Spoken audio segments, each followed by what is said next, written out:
स्वागत है आप सभी का टारगेट पुर में। आज क्या देखेंगे, जेपीएससी का जो भूगोल का क्वेश्चन है, भूगोल जिसमें से आपका सिलेबस में पीटी में पेपर 1 में कितना प्रश्न है, 10 प्रश्न है। इसके पहले हम लोग क्या देखे थे, एक वीडियो आया था ओवरऑल सिलेबस का और एक वीडियो आपका आया हिस्ट्री का कि इतिहास का तैयारी कैसे करें। आप देखें कि हिस्ट्री में 15 क्वेश्चन था, 5 आपका प्राचीन से, 5 मध्यकालीन से और 5 आधुनिक से। आज इसमें क्या देखेंगे, जो भूगोल आपका 10 प्रश्न है।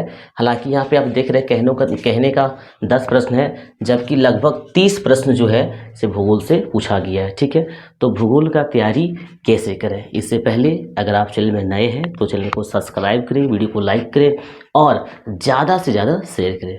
चलिए शुरू करते हैं। देखिए, जिस तरह से आप देख रहे हैं कि हेडिंग लिखा हुआ है भूगोल का तैयारी कैसे करें। आप देखेंगे 10 क्वेश्चन आपका भूगोल से पूछा जाएगा पेपर 1 में। ठीक है, अब 10 क्वेश्चन जब भूगोल से पूछा जाएगा तो देखिए कि जनरल जो ज्योग्राफी है, जनरल ज्योग्राफी यानी सामान्य भूगोल, तो जनरल ज्योग्राफी से आपका 3 प्रश्न पूछा जाएगा। देखिए, बार बार हम बताते हैं कि एग्ज़ाम उसी का होता है जो एक रणनीति से तैयारी करते हैं। रणनीति, सिलेबस को समझना, कहाँ से पढ़ना, कैसे पढ़ना है, ये सब जानना बहुत ज़रूरी होता है। इतने बड़े एग्ज़ाम को क्वालिफाई करना मतलब केवल मेहनत के बल पर नहीं हो सकता है, मतलब आपको क्या करना होगा, रणनीति अपनाना ही होगा। ठीक है, तो सबसे पहले बारीकी से सिलेबस को समझिए, फिर कहाँ से पढ़ना है, कैसा क्वेश्चन आया है और कहाँ से आपको अभ्यास करना है। ठीक है, तो देखिए जनरल ज्योग्राफी का कितना प्रश्न पूछेगा, 3 प्रश्न। इसके बाद जो आपका फिजिकल ज्योग्राफी है, भौतिक जो भूगोल है, यहाँ से आपका 3 प्रश्न रहेगा। इसके बाद जो है इकोनॉमिकल ज्योग्राफी, आर्थिक भूगोल, आर्थिक भूगोल से 2 प्रश्न है और आपका सोशल एंड डेमोग्राफी। ठीक है, तो ये सोशल और डेमोग्राफी से आपका कितना रहेगा, 2 प्रश्न रहेगा। तो कुल मिला के आपका कितना प्रश्न हो गया, 10 प्रश्न हो गया। ठीक है, कुल मिला के आपका कितना हो गया, 10 प्रश्न। अब सवाल ये उठता, अब जब आप सिलेबस को समझ लेते हैं कि 10 प्रश्न भूगोल से है, अब इसका तैयारी कहाँ से किया जाए। देखिए, ये एग्ज़ाम आपका जेपीएससी है और जेपीएससी इससे पहले जो देखिए कुछ बातें कॉमन होता है हर सब्जेक्ट के लिए। जैसे हम इतिहास में आपको बताए थे कॉन्सेप्ट, जब तक आप समझ डेवलप नहीं करेंगे, कॉन्सेप्ट डेवलप नहीं करेंगे अपना, ठीक है, तब तक आप क्वेश्चन सॉल्व ही नहीं कर पाएंगे। करेंगे तो बहुत कम जो फैक्चुअल क्वेश्चन होगा। तो सबसे पहले कॉन्सेप्ट डेवलप करने के लिए आपको क्या करना होगा, 6 to 10 पढ़ना पड़ेगा एनसीईआरटी का। 6ठा क्लास का जो भूगोल है उसको ले लीजिए, 7 का ले लीजिए, 8 का, 9 का और 10 का। जब 6 to 10 आप पढ़ लेते हैं तो लगभग जो आपका स्टैंडिंग होता है वो तैयार हो जाता है। आपको समझ में आने लगता है कि हाँ, पर्वत, पहाड़ या जो भी कुछ है, ज्वालामुखी है, जो भी कुछ है, सब कुछ भूगोल से संबंधित बातें आपको समझ में आने लगता है। लेकिन उसी को और विस्तार से पढ़ने के लिए आपको 11 और 12 का मतलब ज्योग्राफी पढ़ना पड़ता है। तो 6 to 12 जब आप ज्योग्राफी एनसीईआरटी का पढ़ लेते हैं तो समझिए कि पीटी का जितना भी टॉपिक से प्रश्न पूछेगा सारा आपका टॉपिक क्या हो जाता है, कवर हो जाता है। एक्स्ट्रा कोई बुक नहीं पढ़ना पड़ता, साथ ही आपका मेंस का भी लगभग तैयारी हो जाता है। हाँ, कुछ 1-2 टॉपिक ऐसा होता है मेंस का जो आप 6 to 12 से आपका नहीं हो सकता। तो ऐसे में आपको क्या करना है, देखिए आपका महेश बर्नवाल का बुक आता है, तो महेश बर्नवाल का 2 बुक आता है, इसको समझिएगा। होता है क्या कि 6 to 12 तक का एनसीईआरटी बुक व्यवस्था करने में भी दिक्कत होता है। अगर आपके पास अगल बगल का कोई बच्चे है तो वहाँ से व्यवस्था कर सकते हैं, और बाय द वे अगर आपके पास व्यवस्था नहीं होता है तो एनसीईआरटी का ही भूगोल का एक बुक आता है महेश बर्नवाल का, जो कि एनसीईआरटी पर आधारित रहता है। और एक बुक आता है ये महेश बर्नवाल का, वो कॉम्बाइंड रहता है। कॉम्बाइंड कहने का मतलब थोड़ा सा उससे वास्ट है। तो अगर आप 6 to 12 का एनसीईआरटी से पढ़ लेते हैं तो फिर आप महेश बर्नवाल का जो कॉम्बाइंड वाला बुक आता है वो आप ले सकते हैं। ठीक है, तो इस प्रकार से आप देखिए कि आपको 6 to 12 पढ़ना ही पड़ेगा और आपके पास बुक का व्यवस्था नहीं होता है तो महेश बर्नवाल का जो एनसीईआरटी बेस्ट बुक है उसको आप ज़रूर पढ़िए। सबसे बेटर, याद रखिए, भूगोल में जितने भी बुक है सबसे बेटर यही है, क्योंकि मैंने बहुत सारा बुक पढ़ा तो हमको समझ में आया कि सबसे बेटर महेश बर्नवाल का एनसीईआरटी जो बेस्ट है ये है। इसके बाद भूगोल आपका इतिहास नहीं है, समझिएगा, भूगोल आपको एक नक्शा से पढ़ना पड़ेगा। जब तक आप नक्शा को नहीं समझेंगे तब तक सारा क्वेश्चन सॉल्व नहीं कर पाएंगे। बहुत सारे लोग ऐसा क्या करते हैं कि पहले स्टडी करते हैं, स्टडी करने के बाद उसको मैप में सर्च करते हैं। ऐसा नहीं, सबसे पहले आप मैप को ही देखिए। आप क्या कर लीजिए, एटलस लीजिए, ठीक है, एटलस ले लीजिए और उसमें सारा कुछ दिखाया गया, नदी, पर्वत, पहाड़, जंगल, सब कुछ दिखाया गया, द्वीप, टोटल कुछ, ठीक है। तो जब आप एटलस देखेंगे तो समझिए कि 50 से 60% को तक कॉन्सेप्ट ज्योग्राफी का एटलस से ही आपका क्या हो जाएगा, कंप्लीट हो जाएगा। क्योंकि बिना कॉन्सेप्ट के साथ, बिना मैप के साथ जो है सो आप सॉल्व कर ही नहीं पाएंगे ये ज्योग्राफी का सवाल। तो आप क्या करेंगे, एटलस ले लेंगे। इसके बाद तो एक और बुक आता है महेश बर्नवाल के अलावा, ये है आपका माजिद हुसैन का। तो माजिद हुसैन और महेश बर्नवाल अगर दोनों का कंपेयर किया जाए तो सबसे बेटर आपका महेश बर्नवाल ही है, लेकिन ये भी थोड़ा सा प्रचलित है, तो आप वो बता दिए। इसमें क्या है, माजिद हुसैन में थोड़ा सा दिक्कत कहाँ पे है, जो फ्लोट चार्ट बना हुआ है, जो डायग्राम बना हुआ है, हिंदी से लिखा हुआ सब कुछ, कंटेंट हिंदी से, लेकिन जहाँ जहाँ डायग्राम बना हुआ, फ्लोट चार्ट बना हुआ, वहाँ बिल्कुल इंग्लिश है। तो ये थोड़ा सा दिक्कत होता है हिंदी वर्सन वाले को। तो आप देखिए, आपको क्या करना है, 6 to 12 पढ़ लेना है, महेश बर्नवाल का बुक पढ़ सकते हैं, प्लस एटलस को मतलब ज़रूर आपको देखना है। इसके साथ जब आपका ये तैयारी हो जाता है तो आप क्या करेंगे, अभ्यास करेंगे। अब अंतिम स्टेज आता है, जब आप पढ़ लेंगे तो आपको क्या करना पड़ेगा, अभ्यास। किसी भी क्षेत्र में जो रिजल्ट होता है अभ्यास से ही होता है। तो अभ्यास के लिए सबसे बेटर जो है प्रीवियस ईयर का क्वेश्चन। अब प्रीवियस ईयर का क्वेश्चन में आप क्या देखिएगा, जैसे बीपीएससी का पिछला 15 से 20 साल का क्वेश्चन देख लीजिए, या तो यूपीपीसीएस का क्वेश्चन देख लीजिए।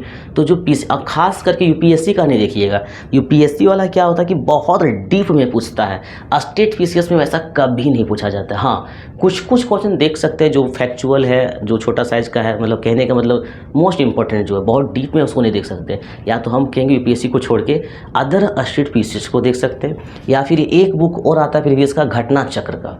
तो घटना चक्र में क्या होता है, जो भी पीसीएस का है, नेट का है, जेआरएफ का है, या अन्य जो भी एग्जाम होता है, यहाँ पे क्वेश्चन कलेक्टेड किया जाता है, ठीक है। तो यहाँ पे आप क्या कर सकते हैं, यहाँ से तैयारी कर सकते हैं, घटना चक्र से अभ्यास कर सकते हैं। इसके बाद एप्लीकेशन के बारे में तो आप जानते ही, या तो फिर टारगेट प्रो एप्लीकेशन आप डाउनलोड करेंगे, वहाँ पे आपको कंप्लीट कोर्स भी मिल जाएगा। कंप्लीट कोर्स पीटी का, पेपर 1 का, पेपर 2 का नोट्स भी और वीडियो लेक्चर भी विथ क्या, टेस्ट सीरीज। तो इस तरह से आप देखें कि कहाँ से आपको तैयारी करना है। अब हम बात कर लेते हैं जो जेपीएससी में सवाल आया था इस बार। जिस तरह से इतिहास में हम आपको दिखाए, इस प्रकार से हम ज्योग्राफी में सवाल दिखाते हैं। देखिएगा कैसा क्वेश्चन पूछा गया है। एक क्वेश्चन पूछा गया था आम का प्रजाति, ठीक है। तो आम का प्रजाति जो यहाँ पे है वो आपका क्या था, अल्फांसो था। इसके बाद देखिए कैलाश पर्वत कहाँ है। अब कैलाश पर्वत, बहुत सारे लोग क्या करते हैं, भूगोल को भी रटते हैं। हम पहले बताएं कि रटने से नहीं होगा। अब कैलाश पर्वत को बहुत सारे लोग उत्तराखंड मारे, क्योंकि उत्तराखंड भी ऑप्शन था। और उत्तराखंड आपका पहाड़ी इलाका, काफ़ी लोग आंसर क्या हमारे उत्तराखंड, जबकि कैलाश पर्वत कहाँ पर है, तिब्बत है। तो यही जब आप एटलस का प्रयोग करते तो ये सब क्वेश्चन बिल्कुल सामान्य सा क्वेश्चन था, बिल्कुल गलत नहीं होता। एटलस जब आप बार बार देखते तो आपको याद हो जाता कहाँ पर क्या है, याद करने का ज़रूरत ही नहीं था, बस 2-4 बार देखने का ज़रूरत था। इसके बाद देखिएगा सर्वाधिक समस्यात्मक घास फूस जो है उसका नाम क्या है, जिस तरह से एजोला आपका होता है इस तरह से, तो वो आपका था इछोरनिया।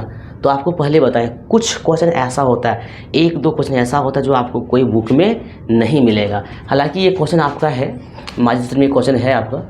इसके बाद पूछा गया था बिजली घर, 4 बिजली घर दिया गया था। वहाँ आपको क्या करना था, मेल करना था कि कौन सा मिलान गलत है। तो केगा बिजली घर डैश मार के तमिलनाडु था। तो ये आपका क्या था, केगा तमिलनाडु में नहीं है, केगा कहाँ पर था, कर्नाटक में। तो बिजली घर मिलान करना था। तो भी जब आप देखेंगे एटलस तो वहाँ पे हर प्रकार मैप बना हुआ है, बिजली घर का मैप बना हुआ है, तरह तरह का कहाँ कहाँ पे बिजली घर है, भारत का मैप बना दिया है, वहाँ पे नाम लिख दिया गया है, समझे ना।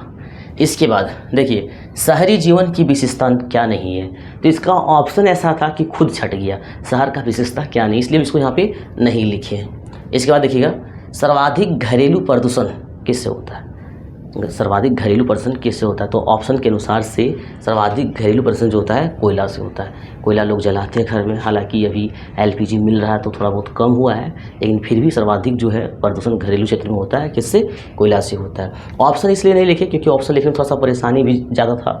तो हम आपको ये दिखा रहे कैसा क्वेश्चन पूछा गया। देखिए लौह अयस्क कौन सा है इनमें से, तो आपको पता है कि हेमेटाइट, और हेमेटाइट आपका झारखंड में भी बहुत ज़्यादा है, जो पश्चिम सिंहभूम का इलाका है, पश्चिम सिंहभूम से दक्षिण उड़ीसा तक दुनिया का सबसे बड़ा जो है वहाँ भंडार है लौह का।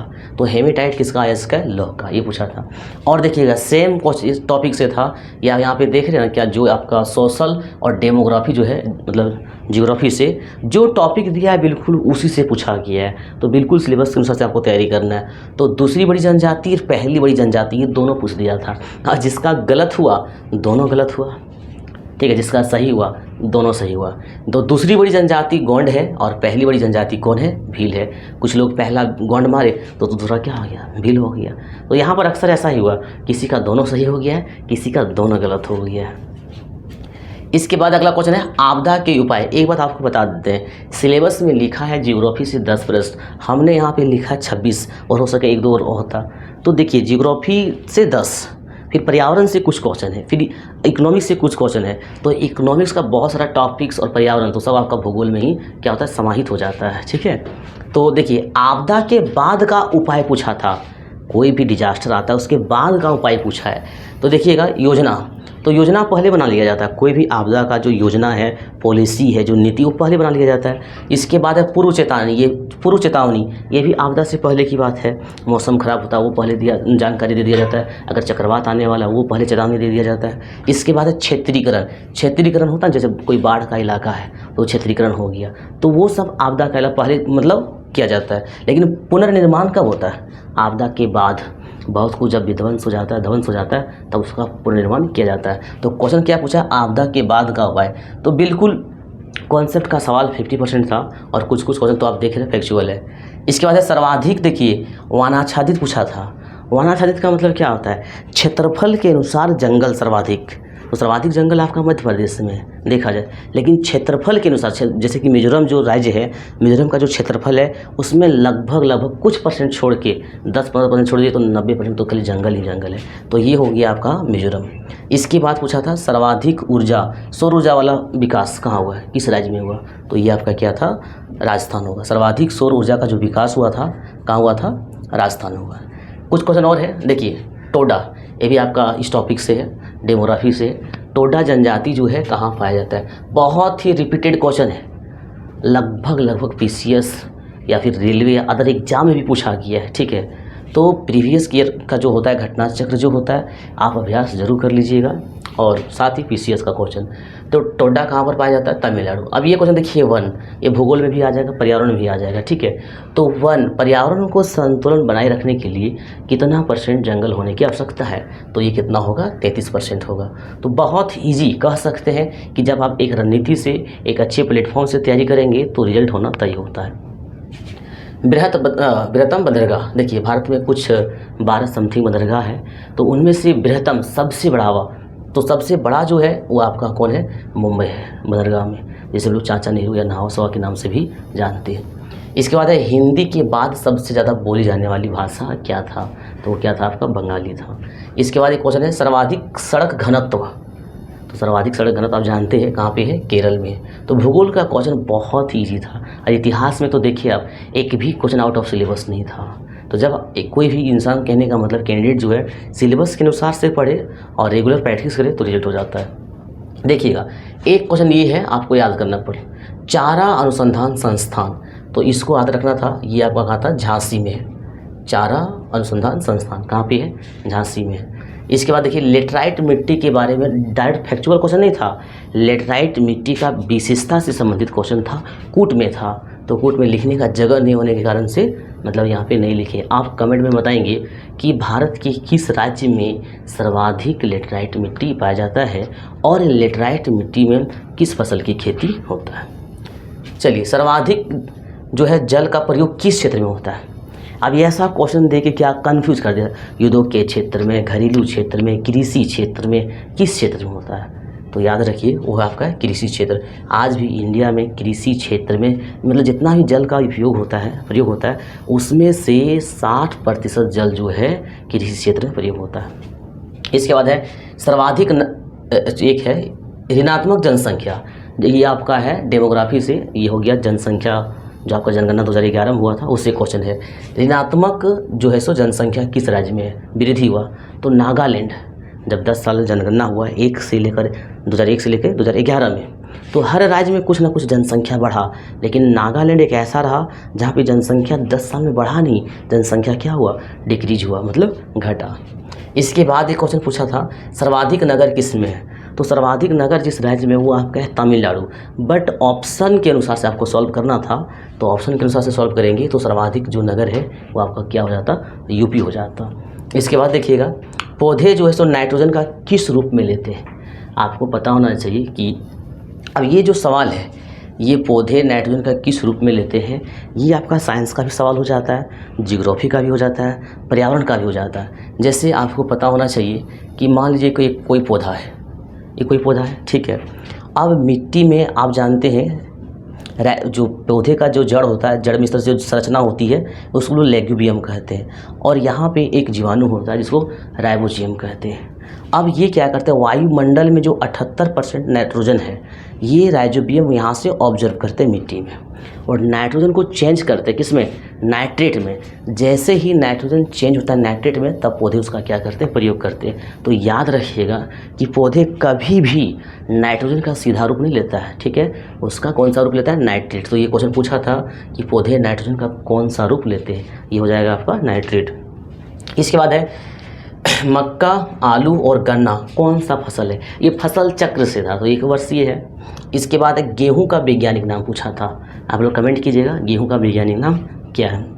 और एक सवाल है सर्वाधिक क्षमता वाला परमाणु जो है सो संयंत्र कहाँ पे है, सर्वाधिक क्षमता मतलब वहाँ पे परमाणु से बिजली का सर्वाधिक उत्पादन होता है, तो वो आपका था तारापुर, जहाँ पे 1440 उत्पादन होता है। तो इस प्रकार से आप क्या देखें, सिलेबस भी देखें, कहाँ से पढ़ना ये भी देखें, अभ्यास कहाँ से करना ये भी देखें, और कैसा प्रश्न पूछा गया था, इससे आप अंदाज़ा लगा सकते हैं कि आपको तैयारी कैसा करना। बहुत भास्ट क्वेश्चन नहीं है, बहुत इजी नहीं, क्वेश्चन का जो नेचर है, प्रकृति है, वह बिल्कुल मॉडरेट है। तो आज के लिए बस इतना ही, हम लोग अगली वीडियो में देखेंगे कि जो पॉलिटी था, जो लोक प्रशासन था, जो सुशासन था, उसमें कैसा सवाल पूछा गया था और उसको तैयारी कैसे करना है। आज के लिए बस इतना ही।